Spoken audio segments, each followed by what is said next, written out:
En el nombre del Padre, y del Hijo, y del Espíritu Santo. Amén. Ave María Purísima, sin pecado concebida. Queridos amigos de la tele, nuevamente juntos con nuestros temas de fe católica. Hoy ya con nuestro tema 23 vamos a hablar del sacramento de la penitencia, también llamado de la reconciliación, y sobre la unción de los enfermos. Pero como el tema es extenso, lo vamos a ver en dos partes. Hoy veremos la penitencia y la estructura del sacramento de la penitencia, y el próximo programa continuaremos con los efectos del sacramento y lo que sigue. Vamos a comenzar con un texto precioso del Papa Francisco que pronunció en la audiencia general del 19 de febrero del año 2014. Decía el Papa: celebrar el sacramento de la reconciliación significa ser envueltos en un abrazo caluroso. Es el abrazo de la infinita misericordia del Padre. Recordemos la hermosa parábola del hijo que se marchó de su casa con el dinero de la herencia. Gastó todo el dinero y luego, cuando ya no tenía nada, decidió volver a su casa, no como hijo, sino como siervo. Tenía tanta culpa, sigue diciendo el Papa Francisco, y tanta vergüenza en su corazón. La sorpresa fue que cuando comenzó a hablar, a pedir perdón, el Padre no le dejó hablar, le abrazó, le besó e hizo una fiesta. Pero yo les digo, cada vez que nos confesamos, Dios nos abraza y hace fiesta.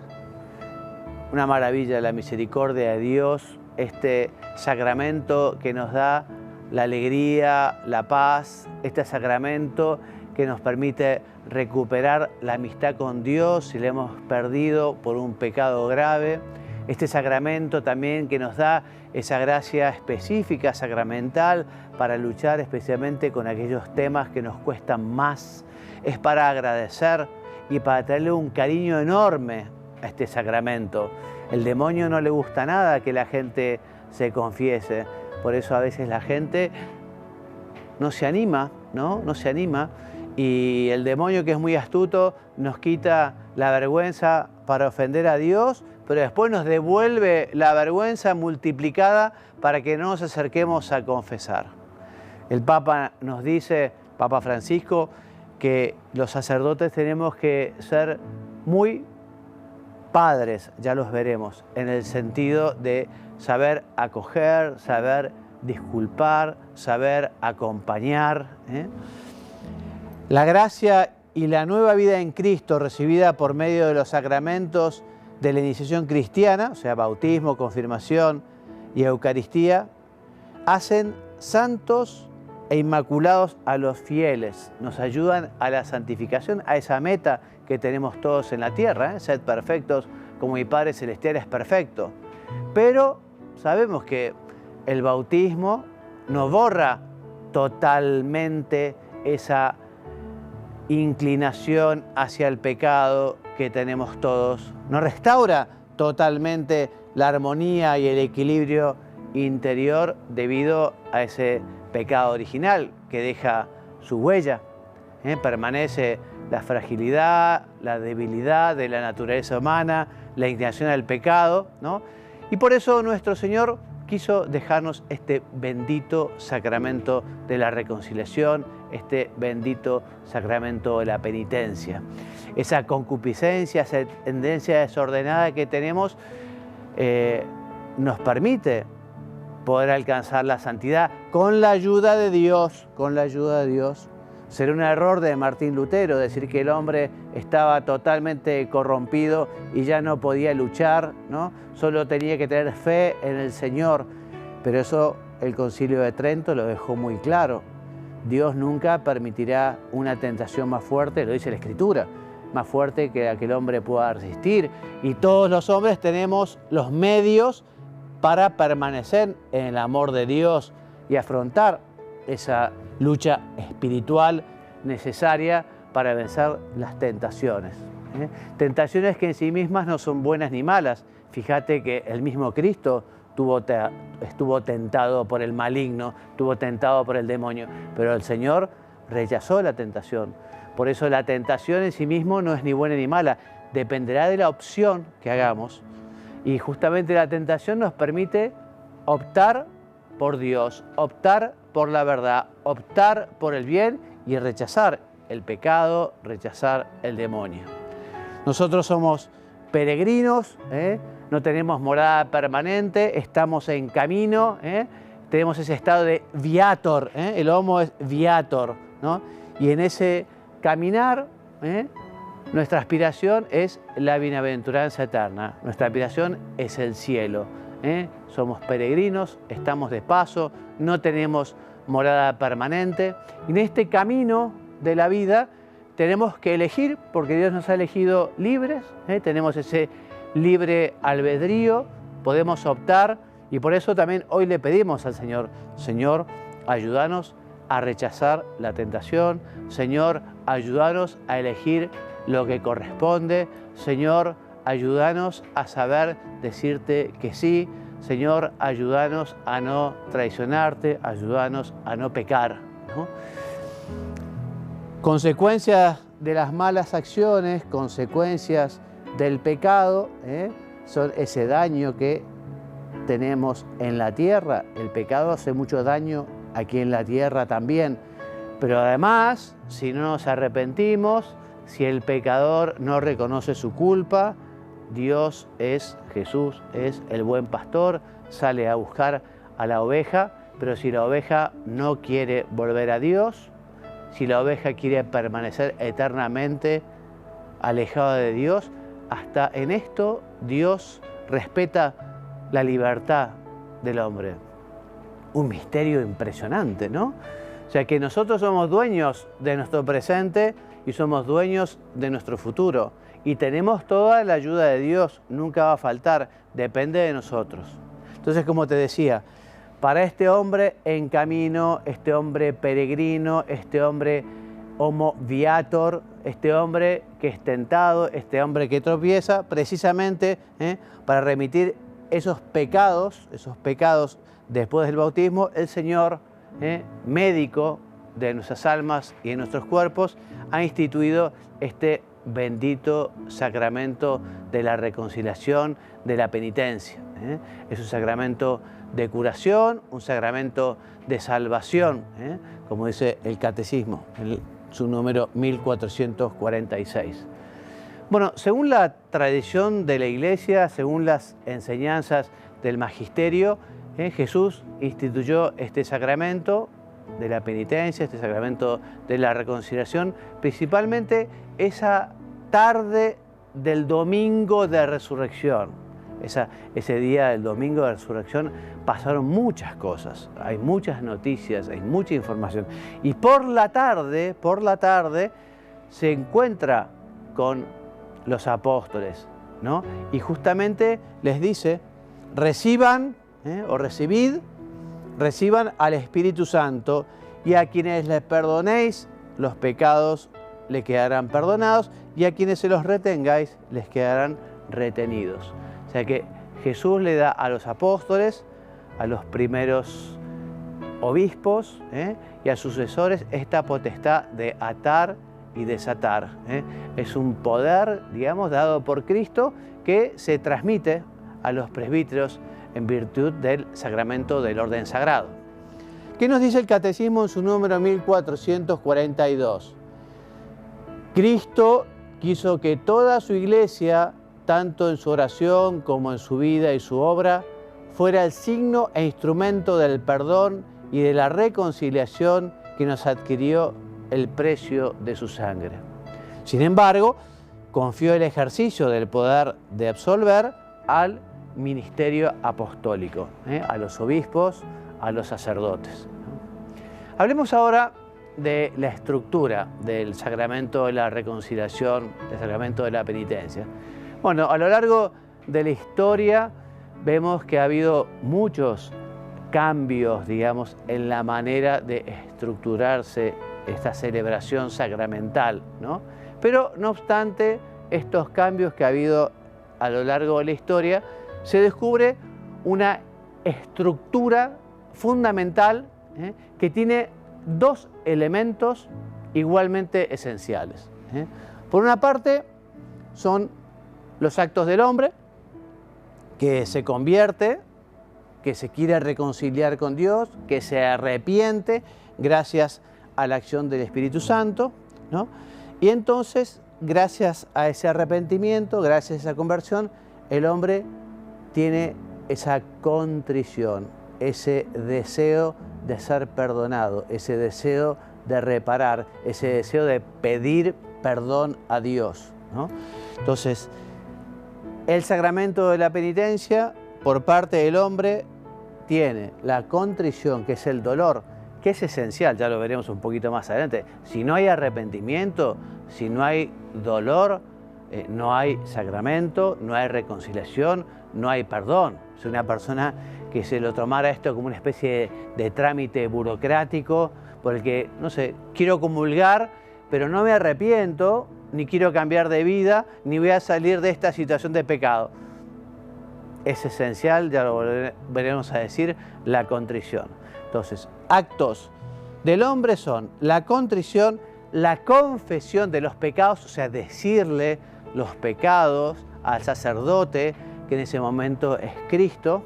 Y por último, la satisfacción, que es lo que se dice habitualmente el cumplimiento de la penitencia. Habitualmente el sacerdote, que ya lo veremos también, en ese momento es un justo juez, ¿no? Él verá justamente ese arrepentimiento y también dará una penitencia que habitualmente es algo sencillo y algo fácil, invitando justamente a los fieles a tenerle también cariño a este sacramento, a no tenerle miedo. Y el sacerdote también procurará, ya cuando se encuentre con faltas o pecados graves, él mismo, ¿no? reparar por aquellos pecados, por aquellas ofensas. Entonces, por un lado están los actos del hombre, decimos, y por otro lado está la acción de Dios por el ministerio de la Iglesia. Entonces, la Iglesia actúa a través del obispo, de los presbíteros.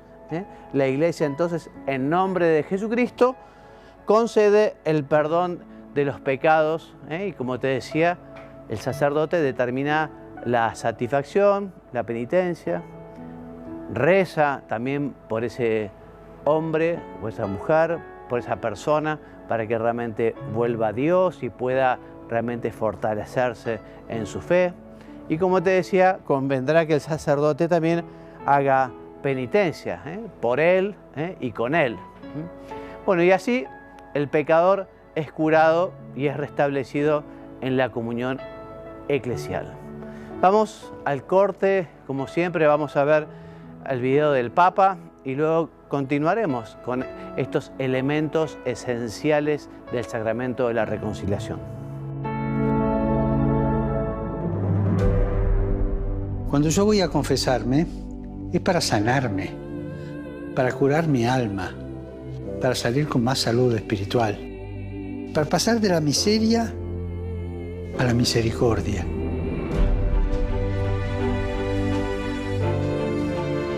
El centro de la confesión no son los pecados que decimos, sino el amor divino que recibimos y que siempre necesitamos.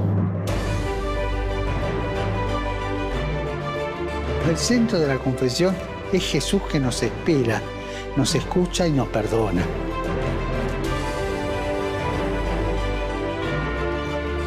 Recuerden esto, en el corazón de Dios estamos nosotros antes que nuestras equivocaciones.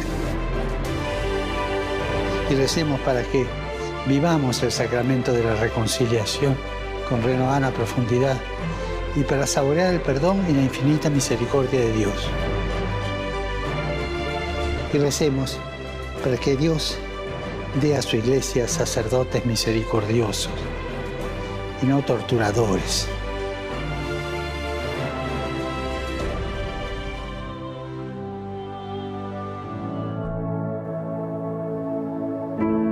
Queridos amigos, volvemos entonces. estamos explicando este sacramento bendito que nos ha dejado Jesucristo, el sacramento de la reconciliación, el sacramento de la penitencia, y estamos viendo los elementos esenciales. Ya te lo decía antes del corte, antes del video del Papa, que el sacramento de la penitencia tiene, por un lado, los actos del penitente, es decir, la contrición del corazón, la confesión de los pecados y el cumplimiento de las obras penitenciales impuestas por el ministro. Vamos a explicar un poquito a continuación estos tres elementos esenciales por parte del penitente, por parte del fiel, ¿no? Bueno, el segundo elemento, les decía, es la absolución del sacerdote. El sacerdote in persona Christi, el sacerdote por esa recepción de ese poder dado por Cristo a su iglesia, es quien absuelve. De hecho, el sacerdote en la fórmula dice: et ego te absolvo a peccatis tuis, y yo te absuelvo de tus pecados. Yo te absuelvo, dice el sacerdote, porque es Cristo el que perdona los pecados, ¿no? Yo te absuelvo en el nombre del Padre y del Hijo y del Espíritu Santo. Entonces, estas palabras significan lo que ellas mismas dicen. Así como en el sacramento del bautismo vemos esas palabras, digamos, yo te bautizo y corre agua en la frente del niño y significa esa limpieza, su purificación. Bueno, las palabras estas son performativas y eficaces porque efectivamente realizan lo que indican. O sea, realmente, milagrosamente, cuando el fiel se acerca arrepentido y dice los pecados y el sacerdote da la absolución, se le perdonan todos los pecados. Ya veremos también que queda una cierta mancha, una cierta pena que tenemos que conseguir purificar con la oración, con las buenas obras o también con las indulgencias. Las indulgencias justamente remiten esa mancha que queda del pecado, ¿no? Alguna vez escuché el ejemplo cuando era chico, cuando uno clava un clavo en una pared, una madera y saca, queda el agujerito, ¿no? Entonces, bueno, hay que tapar ese agujerito. Entonces, esas manchas, esos residuos, esa resaca del pecado, hay que terminar de purificar. Mejor es purificarlo aquí en la tierra, porque si no lo purificaremos en el purgatorio. Y se purifica, te repito, con la oración, con la mortificación, con las buenas obras, con las indulgencias, ¿no? Entonces, así por medio del sacramento de la penitencia, el Padre acoge al Hijo que retorna a Él, Cristo toma sobre sus hombros la oveja perdida y la conduce nuevamente al redil. Todos los textos de la Escritura que nos muestran esa misericordia del Padre, ese amor de Jesucristo, nos tiene que llevar justamente a tener una gran confianza, una gran confianza. Por eso yo también te animo a que tengas la devoción de la confesión frecuente. No esperes a cumplir un año para confesarte o esperarte en un pecado grave. La confesión frecuente es un regalo que además es un ámbito para la dirección espiritual y allí recibir el consejo, la orientación. Es una manera muy práctica de ir creciendo también con la gracia que se recibe en el sacramento de la penitencia, con la gracia que se recibe en la Eucaristía, con la oración, con el consejo del director espiritual. Bueno, y después de la confesión, entonces, si estaba sobre todo en pecado mortal, el Espíritu Santo vuelve a santificar su templo o habitar en él con mayor plenitud si la persona estaba en gracia de Dios. Entonces, entre los actos del penitente y la absolución del ministro hay un estrechísimo vínculo. El primero está ordenado al segundo y los dos son indispensables, son necesarios. O sea, la absolución, te lo decía, solo podrá impartirse, solo podrá darse si el penitente ha confesado previamente sus pecados y está arrepentido. O sea, si no se arrepiente o, por ejemplo, calla por vergüenza un pecado grave y no lo dice y sabe que está haciendo mal, bueno, no se confiesa. Y además comete otro pecado, sería algo realmente muy triste, ¿no? Entonces, es oportuno que también para confesarnos nos preparemos un examen de conciencia. Un examen de conciencia es hacer un ratito de oración, ponernos en la presencia del Señor, ¿no? Como dice el catecismo, conviene preparar la recepción de este sacramento mediante un examen de conciencia hecho a la luz de la palabra de Dios. Los textos más aptos para hacer el examen de conciencia se encuentran en el Decálogo, o sea, los 10 mandamientos, amar a Dios sobre todas las cosas, no tomar su santo nombre en vano, etcétera, etcétera, etcétera. Y también en los Evangelios y en las cartas, ¿no? Las cartas de San Pablo, las cartas de los apóstoles, ¿no? Especialmente podemos también examinarnos con el Sermón de la Montaña, las cartas de San Pablo. Entonces, bueno, decíamos, entre los actos del penitente en primer lugar está la contrición. Lo venimos diciendo ya reiteradamente. ¿Qué es? A modo de definición, lo dice el catecismo, pero ya esto es del Concilio de Trento. Es un dolor del alma y una detestación del pecado cometido con la resolución de no volver a pecar, ¿no? Entonces es un dolor, no es un dolor físico, ¿no? Porque no es que nos duela el corazón como si hubiéramos perdido un ser querido, ¿no? Pero también es bueno tratar de que exista ese dolor, ¿no? A veces yo he recibido el consejo, me han aconsejado, bueno, para tener más dolor de los pecados, bueno, meditemos en la pasión de Cristo, veamos lo que Él sufrió por los pecados de los hombres, muriendo en la cruz, veamos la película que nos regaló Mel Gibson, The Passion of the Christ, ¿no? Impresionante, ¿no? Bueno, Jesús murió por los pecados, por los nuestros también, no solo por la de los judíos o los romanos del siglo I, ¿no? Entonces, la contrición es ese dolor del alma, que lleva a detestar, a querer rechazar, lleva justamente al propósito de no volver a pecar.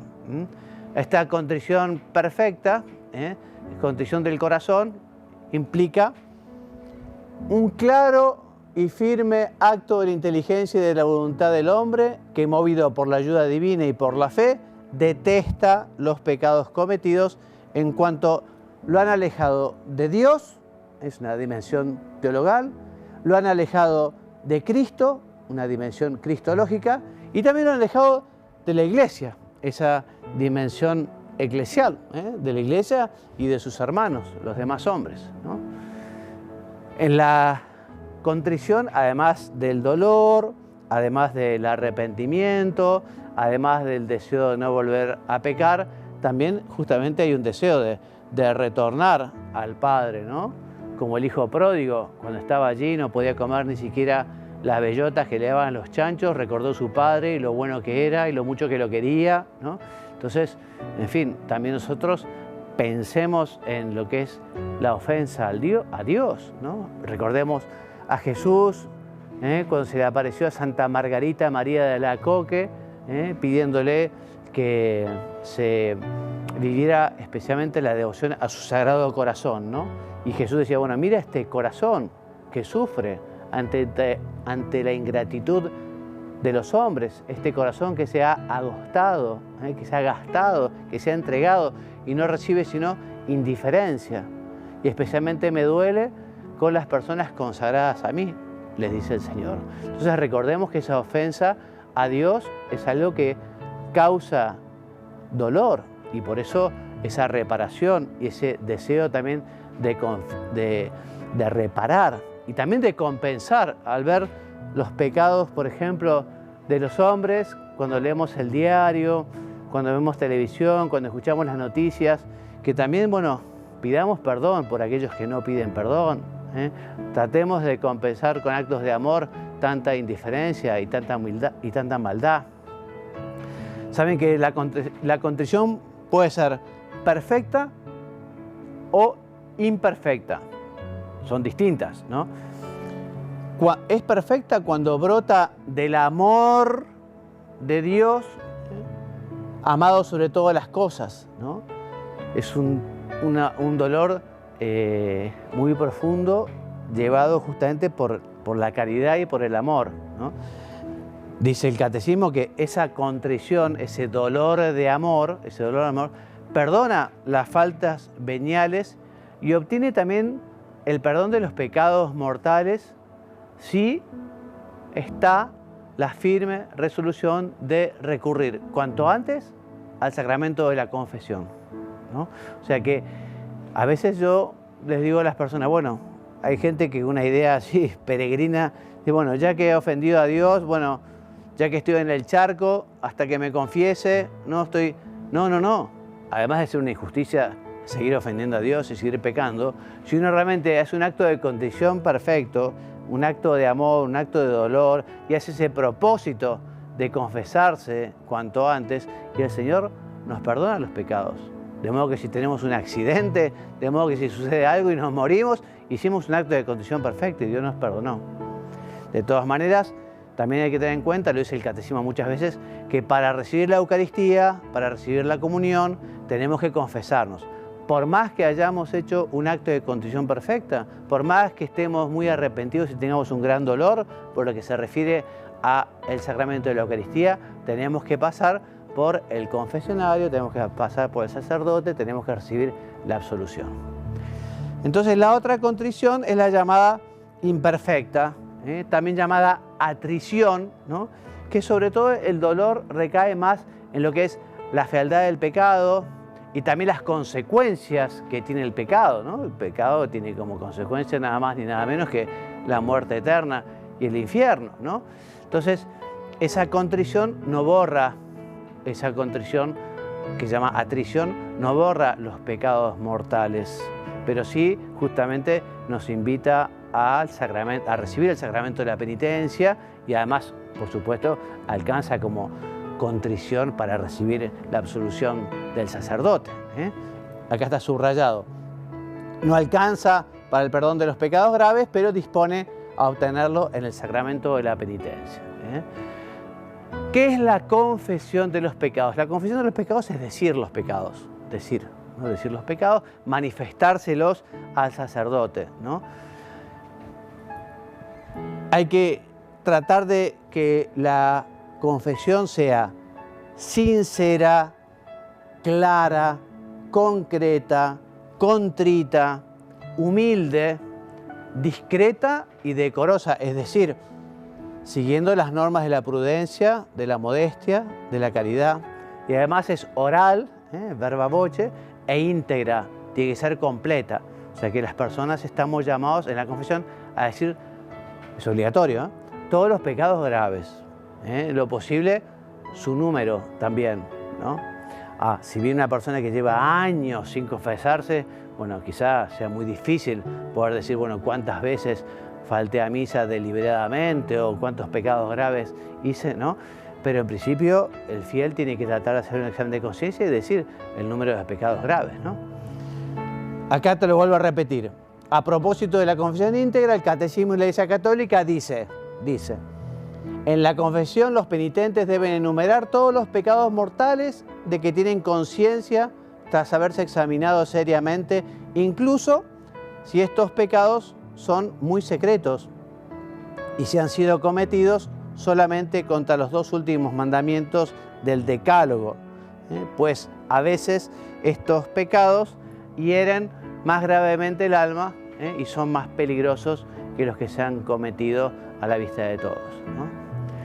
Y la satisfacción, como te decía, la satisfacción sacramental consiste en la aceptación y en el cumplimiento de lo que se dice la penitencia o de esas obras penitenciales impuestas por el confesor.